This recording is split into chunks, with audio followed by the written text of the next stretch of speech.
MAH ট্রাস্টের পক্ষ থেকে আমরা নতুন প্রজেক্ট শুধু ডিজেবল এবং পুয়ার পিপল যারা এই রাস্তায় পড়ে থাকে এবং কি ভিক্ষা করে তাদেরকে নিয়ে একটা নতুন প্রজেক্ট আবার আমরা শুরু করছি।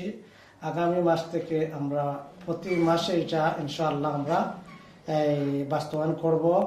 আমাদের প্রত্যেকটা মানুষকে খানির আয়োজন করেছি, প্রথম থেকে শুরু করব। আমরা আশা করছি অল্প কিছু মানুষ নিয়ে প্রতি মাসে একবার খানি খাওয়াবো। MAH ট্রাস্ট, এই ট্রাস্টের আমিও একজন সদস্য।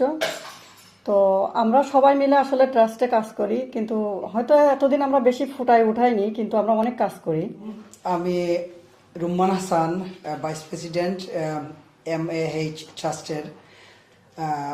আমি এটাই বলতে চাইতেছি আপনাদের, মানুষের জন্য মানুষ। মাস্টার আকমল হোসেন স্যারের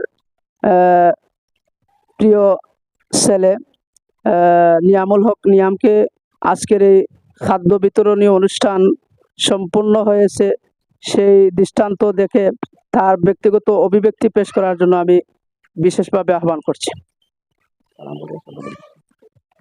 আসসালামু আলাইকুম রহমতুল্লাহ।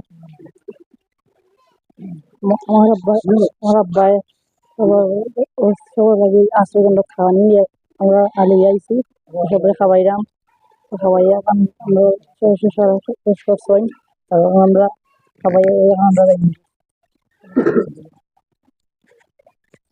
আলহামদুলিল্লাহ, তাই ছোট মানুষ আসলে তাই কথা কইরা যে আমার আব্বাই যে আজকে এই সামাজিক মানে উপহার সামগ্রী বন্যাত্ম মানুষে উপহার দিছেন, তাই বাংলাদেশ তনে অত্যন্ত খুশি। এবং তান আব্বাই আরো ইলা সামাজিক কাজ কর্তা, তাই প্রত্যেকের গেছে তান আব্বার লাগে দোয়া চাইছেন। এবং তান দাদা আছেন মাস্টার আকমল হোসেন স্যারর আব্বা আছেন, আম্মা আছেন, আম্মা অসুস্থ, প্রত্যেকে দেশ বিদেশের প্রত্যেকে দোয়া কর্তা ও কথা তাই দোয়া চাইছেন।